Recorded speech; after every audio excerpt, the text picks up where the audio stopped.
The emergency beacon cut through the darkness of space like a dying star's last breath. On the bridge of the Velnari flagship, Crimson Dawn, Commander Zethkar barely glanced up from his tactical display as the distress signal reached their communication arrays. "Sir, we're receiving an SOS transmission," announced Lieutenant Pixel, her 4 eyes blinking in sequence as she processed the incoming data. "Origin appears to be from the 3rd planet of the Sol system." A ripple of amusement passed through the bridge crew. Zethkar's mandibles clicked together in what his species considered laughter. "The Sol system? Those primitive Deathworlders are still alive?" The Velnari had catalogued Earth decades ago during their expansion through this spiral arm of the galaxy. What they found was a species so violent, so chaotic, that they lived on a planet that would kill most civilized beings within hours. Extreme weather, dangerous predators, toxic plant life, and worst of all, the humans themselves seemed to thrive on conflict and competition. "What does the message say?"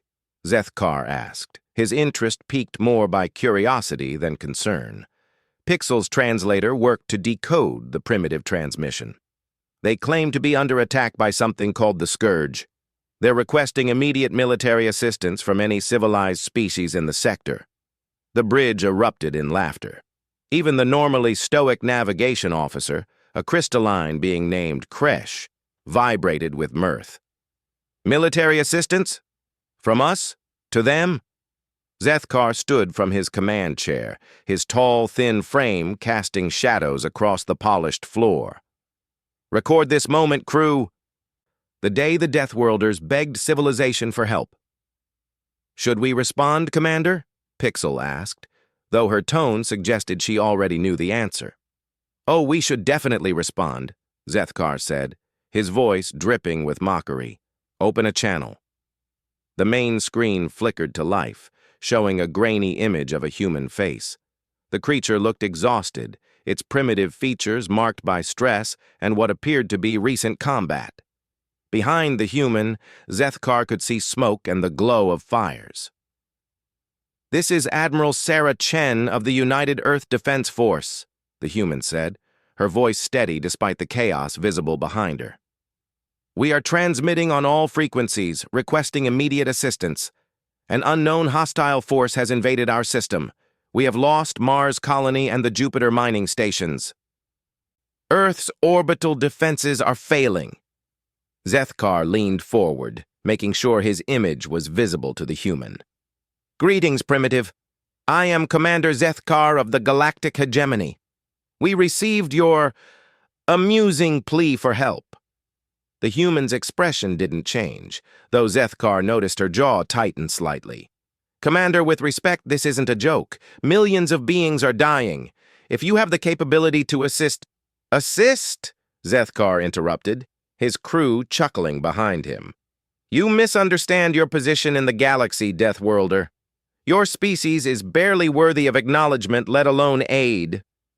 Admiral Chen's image flickered as another explosion rocked whatever facility she was broadcasting from. "Commander, please, we're not asking for charity. We can offer compensation." "Compensation?" Zethkar's laughter was genuine now.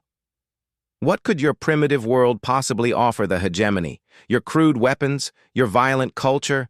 Your planet that would poison most civilized beings simply by breathing its atmosphere?" The Admiral's composure cracked slightly. "We're offering alliance, partnership. Our scientists have made breakthroughs in—" "Science?" Lieutenant Pixel spoke up, her voice filled with derision. "Commander, their most advanced vessels barely achieve light speed. Their weapons are chemical-based projectiles. Their medicine still relies on invasive surgery."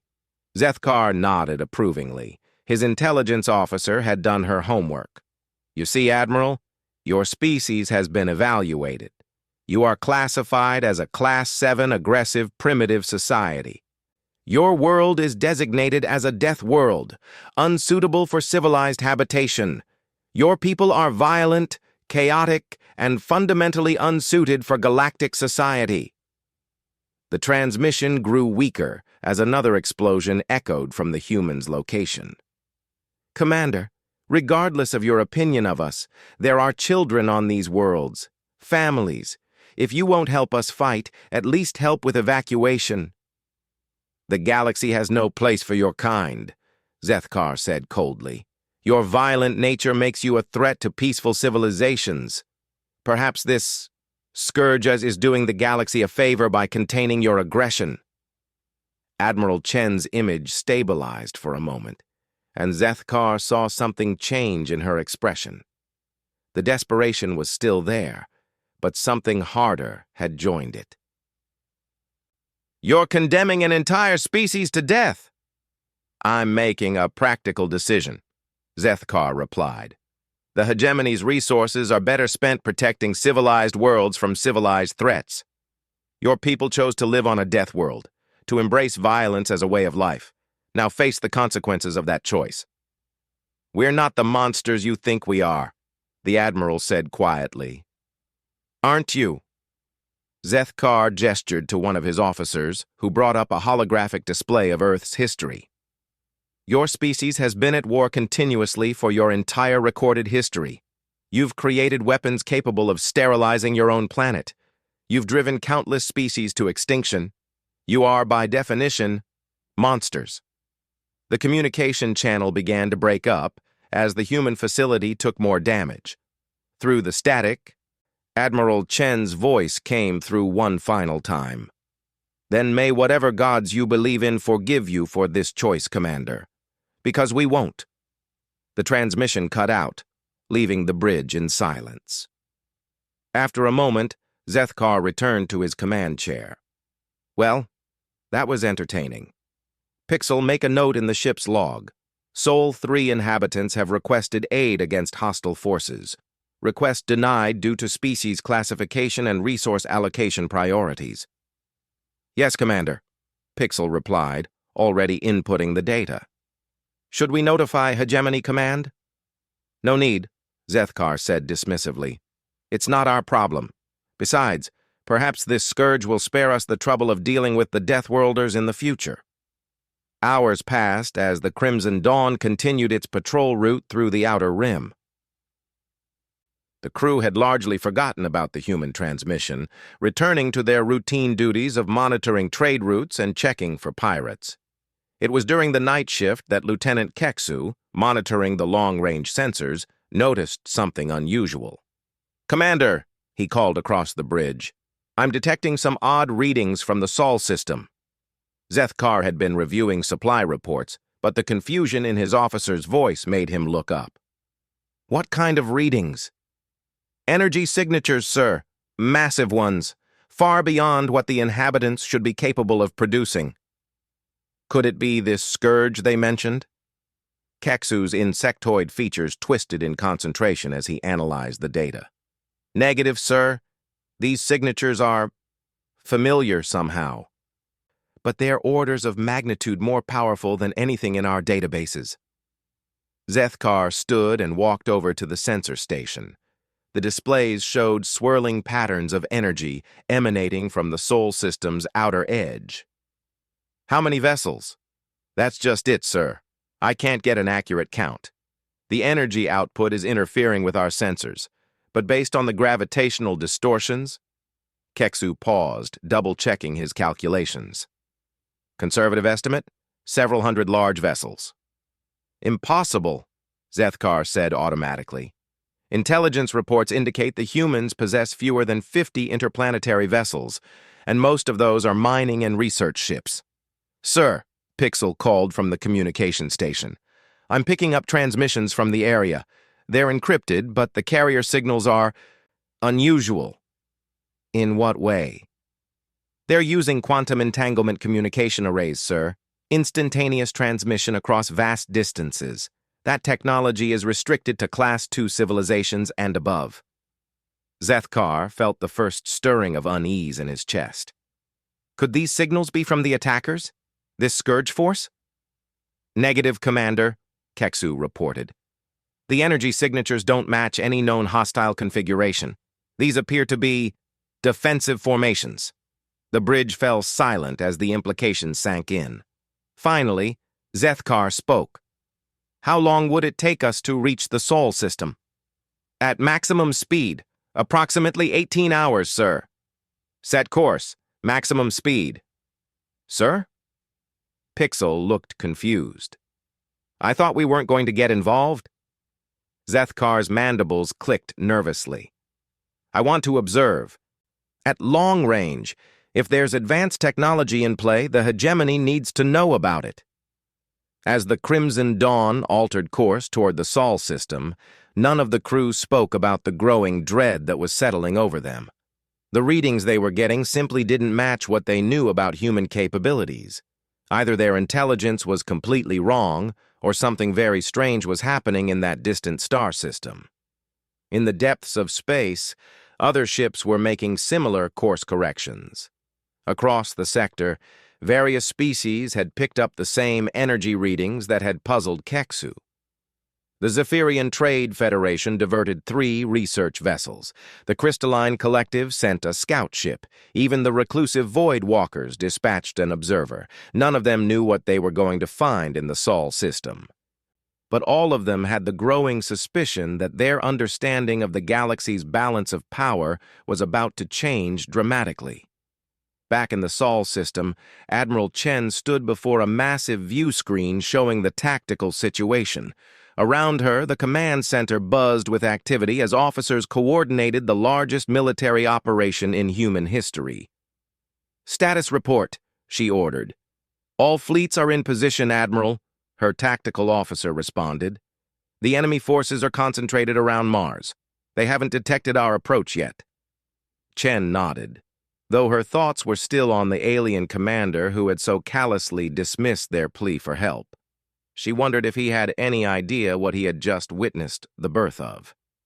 Signal all vessels, she said quietly. Begin Operation Righteous Fury. The response to that order would be felt across the galaxy. The Crimson Dawn dropped out of hyperspace at the edge of the Sol system, its sensors immediately overwhelmed by the sheer scale of what lay before them. Commander Zethkar stared at the main screen, his mandibles frozen in shock. Report, he managed to croak. Lieutenant Keksu's hands trembled as he worked his console. Sir, I'm reading. This can't be right. My sensors indicate over 2,000 vessels in formation around the system's outer planets. 2,000? Zethkar's voice rose an octave. That's impossible. Our intelligence clearly stated, Sir, Pixel interrupted, her 4 eyes wide with disbelief. I'm analyzing the ship configurations. These aren't the primitive vessels from our reports. These are warships. Advanced warships. The main screen shifted to show a closer view of the fleet formations. Sleek, angular vessels hung in perfect formation, their hulls gleaming with what appeared to be energy shielding. Each ship was easily the size of a hegemony heavy cruiser, and there were hundreds of them arranged in battle groups throughout the system. How did we miss this? Zethkar whispered. How did our entire intelligence network fail to detect a fleet of this magnitude? Commander, called Navigation Officer Kresh, his crystalline body pulsing with nervous energy. I'm detecting other vessels approaching the system. Looks like we're not the only ones who decided to investigate. Indeed, across the system's edge, ships from a dozen different species were taking up observation positions. The Zephyrian research vessels, the crystalline scout ship, even a massive Void Walker observation platform had materialized from their dimension-bending travel. Sir, incoming transmission, Pixel announced. It's from the Zephyrian lead vessel.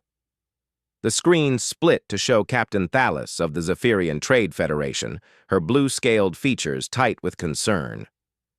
Commander Zethkar, I assume you're here for the same reason we are? Captain, Zethkar acknowledged. Your sensors confirm what we're seeing? A massive human fleet? Yes, but that's not the strangest part. Thalas gestured off-screen. Show him the inner system readings. The main screen switched to a long-range scan of the inner Sol system. What they saw defied everything they thought they knew about human technology. Massive orbital defense platforms surrounded Earth, each one bristling with weapon arrays that registered as Class A military hardware. Similar installations defended the remaining human colonies. "Where did they get this technology?" Zethkar asked, though he wasn't sure if he was asking Thalas or himself. "That's what we need to find out," came a new voice. The screen split again to show Commander Vexhai of the Crystalline Collective, his transparent body shimmering with internal light. "My people have been analyzing the energy signatures. These weapons, they're not just advanced, they're revolutionary." Before anyone could respond, a new alert chimed across all the observing vessels. Something was happening in the inner system. "Sir!" Keksu called out, his voice tight with excitement and fear. "The human fleet is moving! All vessels are accelerating toward Mars." The observers watched in stunned silence as the massive human armada began to close on the red planet. Intelligence reports had indicated that Mars was where the mysterious Scourge had established their foothold. Now, finally, they were about to see what humanity was truly capable of. "Commander," Pixel said softly, "I'm reading the Scourge fleet composition around Mars. Over 800 vessels, including 3 dreadnoughts and dozens of heavy cruisers." Zethkar nodded grimly. The Scourge were a known quantity in the galaxy. They were ruthless, efficient, and their technology was on par with most hegemony equipment. Any civilized fleet would need at least a 3-to-1 advantage to engage them successfully. The humans were attacking with barely 2-to-1 odds. "They're going to be slaughtered," Thalas said quietly. But as the human fleet approached Mars, something unexpected happened. Instead of charging directly into battle, the ships began to spread out in complex formations. Groups of vessels took position at specific coordinates around the planet, creating what appeared to be a 3-dimensional web. "What are they doing?" Commander Vexhai asked. The answer came moments later as the human fleet opened fire. The space around Mars erupted into a storm of energy unlike anything the observers had ever seen. Instead of conventional plasma beams or particle cannons, the human weapons fired what appeared to be concentrated bursts of pure energy that bent and twisted through space before striking their targets. "Impossible," Keksu breathed. "Those are gravitational manipulation weapons. The technology for those doesn't exist." "It does now," Zethkar said grimly, watching as Scourge vessels were torn apart by weapons that seemed to ignore conventional shielding entirely. But the humans weren't finished. As the Scourge fleet tried to regroup, human ships began firing at empty space. At first, it seemed like a waste of ammunition, until massive Scourge vessels suddenly materialized where the shots had been aimed. "They're predicting cloaked vessel positions," Thalas said in amazement. "How?" The answer came from an unexpected source. A new transmission reached all the observing vessels simultaneously, not from their own ships, but from the human fleet itself. "Attention, foreign observers," came Admiral Chen's voice. "I am Admiral Sarah Chen of the United Earth Defense Force. You are witnessing the defense of human space against hostile invaders. Your presence is noted and will be tolerated as long as you do not interfere." The transmission cut off, leaving the alien observers in stunned silence. Not only had the humans detected their supposedly stealthed observation positions, but they had done so while conducting a major battle operation. "How did they—" Thalas began. "Sir," Keksu interrupted, his voice filled with awe. "I'm reading massive energy spikes from the outer system. Something big is coming online." The sensors showed energy readings that dwarfed even the impressive human fleet. Somewhere beyond the orbit of Pluto, something enormous was powering up. "What is that?" Zethkar demanded. The answer came as a massive structure began to materialize on their screens. It was a space station, but one larger than some moons.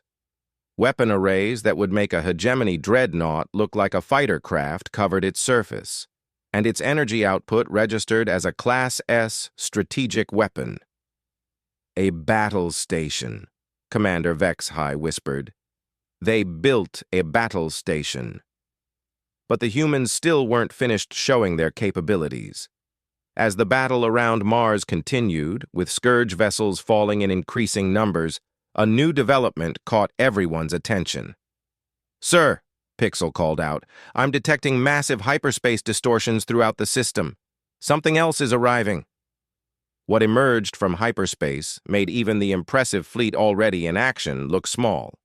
Dreadnoughts the size of small cities materialized in formation, followed by carrier vessels that immediately began launching fighter craft by the thousands. Then came ships of configurations none of the observers recognized. Vessels that seemed to shift and flow like liquid metal, others that appeared to be partially phased out of normal space. "How many fleets do they have?" Thales asked in a small voice. The question was answered by Admiral Chen herself as another transmission reached the observers. This time, her image appeared on their screens, and behind her, they could see a command center that spanned what looked like several city blocks. "I see our observers are still with us," Admiral Chen said, though her attention seemed focused on tactical displays showing the annihilation of the Scourge fleet around Mars. "I thought you might be interested to know that what you're witnessing is not our full military capability. This is a single-sector defense fleet." She paused, allowing that information to sink in before continuing. "You see, when the galaxy abandoned us to face extinction alone, we decided we couldn't rely on anyone but ourselves. Over the past 50 years, while you dismissed us as primitive Deathworlders, we've been preparing, learning, advancing." The tactical display behind her showed the Scourge fleet in full retreat, their remaining vessels fleeing the system as fast as their engines could carry them. The human fleet didn't pursue. Instead, they began systematic recovery and repair operations with efficiency that spoke of extensive experience. "Our scientists didn't just make breakthroughs," Admiral Chen continued. "They made revolutions. Gravitational manipulation, quantum entanglement communication, dimensional phase technology, matter-energy conversion on an industrial scale." Commander Zethkar found his voice. "How?" he transmitted back. "How did you advance so far so quickly?" Admiral Chen's expression hardened. "Necessity, Commander. When you're surrounded by a hostile galaxy, when every other species sees you as monsters to be contained or eliminated, you learn to innovate or you die. We chose to innovate." "The hegemony isn't hostile," Zethkar protested weakly. "We maintain peace." "By abandoning anyone who doesn't meet your standards of civilization," Admiral Chen cut him off. "By deciding who deserves to live and who deserves to die based on your own prejudices. Tell me, Commander, how many other species have you condemned to extinction with your indifference?" Zethkar had no answer for that. "But that's not why I'm talking to you," Admiral Chen continued. "I'm talking to you because the Scourge forces you just watched us defeat were not a random attack. They were sent by someone who gave them detailed intelligence about human capabilities and defensive positions. Intelligence that was woefully out of date. The implications of that statement sent chills through every observer. Someone had hired the Scourge to attack humanity, using intelligence that was decades old. "We know who sent them," Admiral Chen said quietly, "and we know why. The question now is what we're going to do about it." Behind her, the tactical displays began showing something that made all the observers' blood run cold. The massive human fleet was reorganizing into new formations. Not defensive formations this time, but assault configurations. "You have 48 hours, Admiral Chen said, her voice carrying the weight of absolute authority. 48 hours to identify and surrender the parties responsible for this attack on human space. If you choose not to comply..." She gestured to the tactical display, which now showed fleet positions throughout the local sector of the galaxy. We will come looking for them ourselves. The transmission ended, leaving the alien observers staring at displays that showed human fleets positioned to strike at over a dozen different systems simultaneously. Fleets that had apparently been in position for some time, waiting for this moment. Commander Zethkar stared at the screen long after Admiral Chen's image had faded. Around him, his crew worked in stunned silence, processing data that challenged everything they thought they knew about the galaxy's balance of power. The Deathworlders, it seemed, had been preparing for war. And now that war was about to begin. The 48 hours passed like a death sentence countdown across the galaxy. In council chambers, command centers, and diplomatic facilities throughout known space, alien civilizations frantically tried to piece together who had contracted the scourge to attack humanity. Commander Zethkar had not slept since Admiral Chen's ultimatum. The Crimson Dawn remained at the edge of the Sol system, along with the growing number of observer vessels from other species. Everyone wanted to see what would happen when the deadline expired. "Sir," Lieutenant Pixel called from her station, her voice tight with exhaustion. "I'm receiving priority transmissions from multiple sources. The Hegemony Council, the Zephyrian Trade Federation, even the Voidwalkers are all trying to establish contact with Earth." "Any responses from the humans?" Zethkar asked. "Negative, sir. They're maintaining communication silence, but their fleet positions haven't changed." Zethkar studied the tactical display that showed human fleets positioned throughout the sector. Each formation was perfectly placed to strike at major political and economic centers. The precision was terrifying. "Commander!" Navigation Officer Kresh spoke up, his crystalline form pulsing with nervous energy. "I've been analyzing the human fleet positions. The mathematics are elegant. They've positioned their forces to maximize psychological impact while minimizing their own exposure to counterattack." "Explain." "They've targeted systems that are symbolically important but lightly defended. Government seats, trade hubs, cultural centers, places where the loss would be felt throughout the galaxy, but where they won't face significant military resistance." The implications sent a chill through Zethkar's spine. "They're not planning a war of conquest. They're planning a war of punishment." "Incoming transmission," Pixel announced. "It's Admiral Chen." The main screen flickered to life, showing Admiral Chen standing in what appeared to be a different command center than before. This one was even larger, with holographic displays showing real-time intelligence from across the galaxy. "Observer vessels," Admiral Chen began, her voice carrying the weight of absolute resolve. "The deadline has expired. Despite having 48 hours to investigate, no government, no council, no federation has provided us with the identity of those responsible for contracting the scourge attack on human space." She paused, letting that sink in before continuing. "However, we have not been idle. Our intelligence networks have been active throughout the galaxy for longer than most of you realize. We know who hired the scourge, we know why, and we know that several of your governments knew about it and chose to remain silent." Behind her, the holographic displays began showing detailed intelligence reports, shipping records, communication intercepts, financial transactions, a paper trail that painted a clear picture of conspiracy. "The attack on human space was organized by a coalition of 3 powers," Admiral Chen continued. "The Hegemony High Command, seeking to eliminate what they saw as a growing threat to galactic stability. The Corporate Council of Veltar, wanting to claim human space for its resource extraction operations. And the Zephyrian Trade Federation, hoping to monopolize the shipping routes that pass through our system." Commander Zethkar felt his world collapse around him.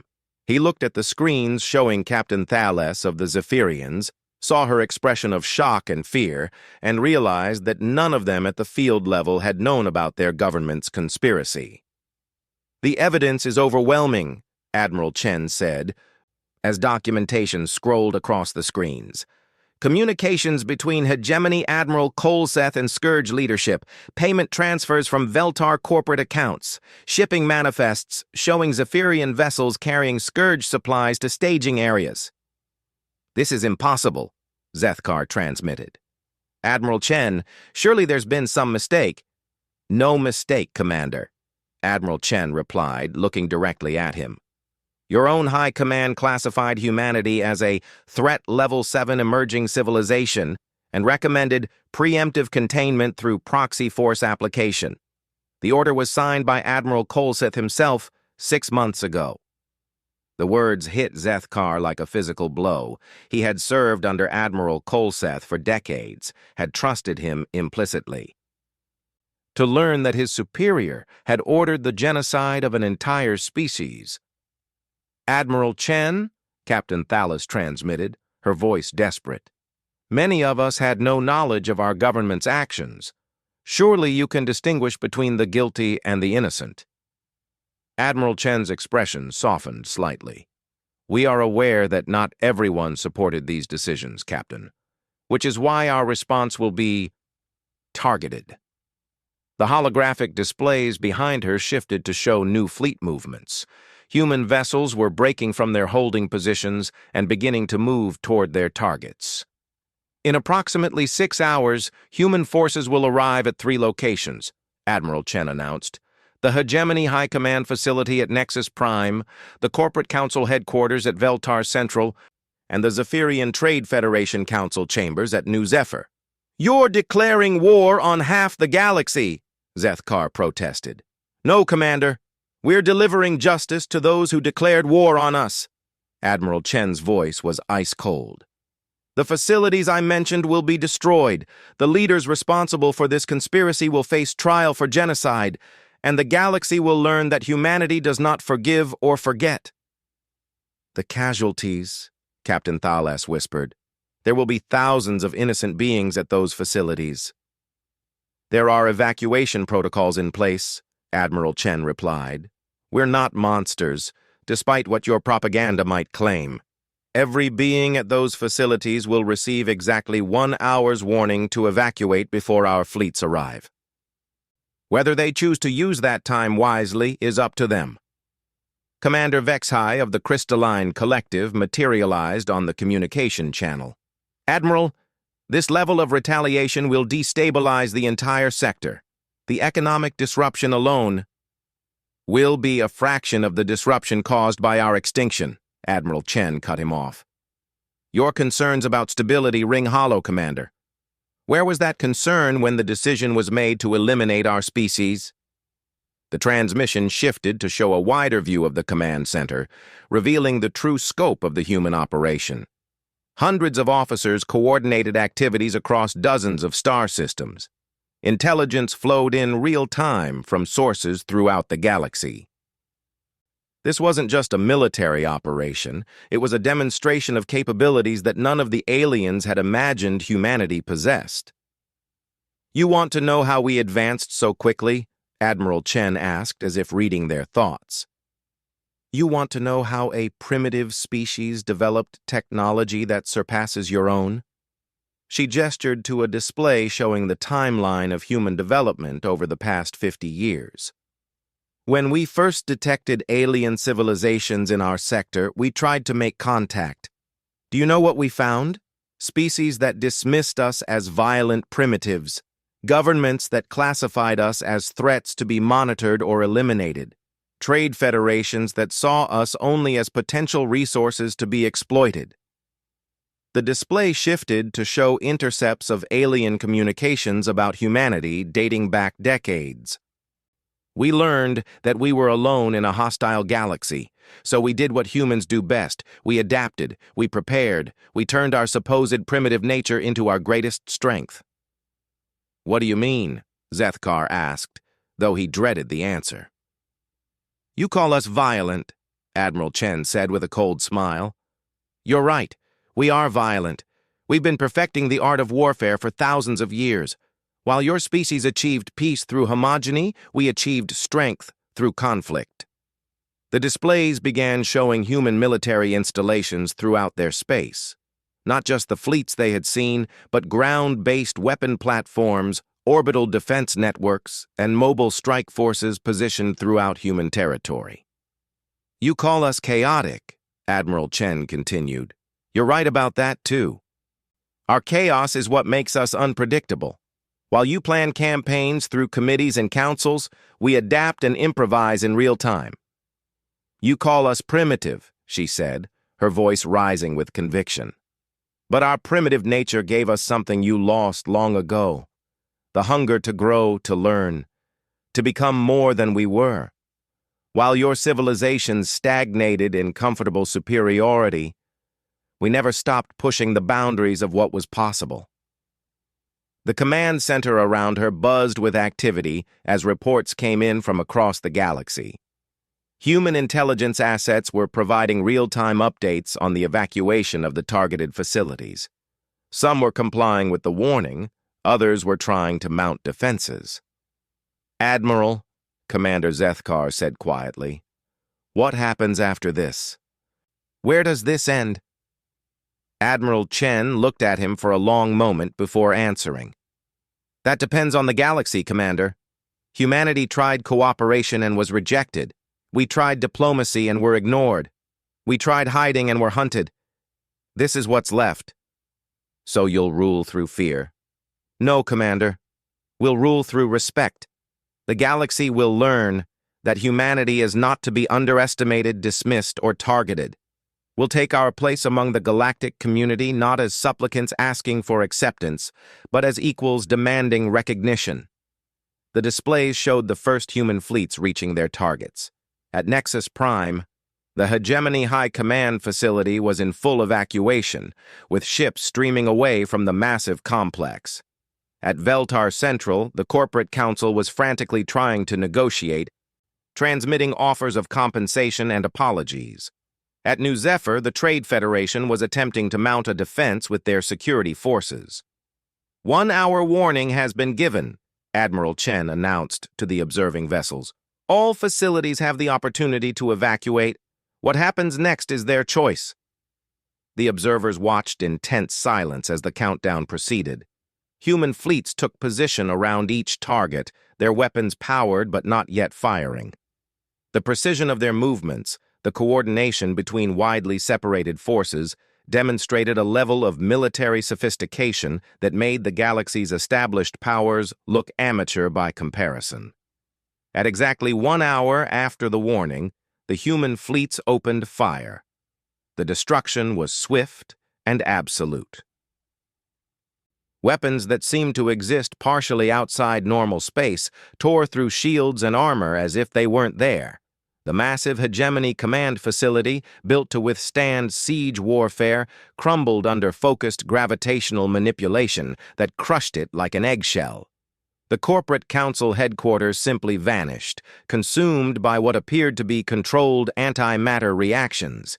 The Zephyrian defense fleet was systematically disabled and then forced to watch as their government center was methodically dismantled piece by piece.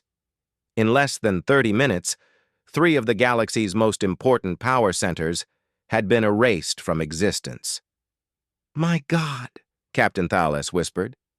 "This is what happens when you threaten humanity with extinction," Admiral Chen said calmly. "This is what happens when you underestimate what desperate beings can accomplish when they have nothing left to lose." Commander Zethkar stared at the tactical displays showing the smoking ruins of facilities he had considered untouchable. "What now?" he asked.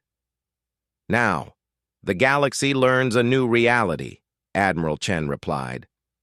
"Humanity is no longer a minor species to be ignored or eliminated. We are a major power, with the technology and will to defend ourselves and our interests. And those responsible for the conspiracy are being taken into custody as we speak."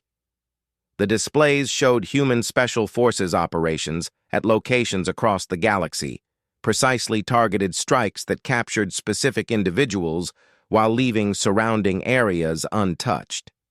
They will face trial for attempted genocide. The galaxy will see justice done. Commander Zethkar felt a mixture of horror and awe.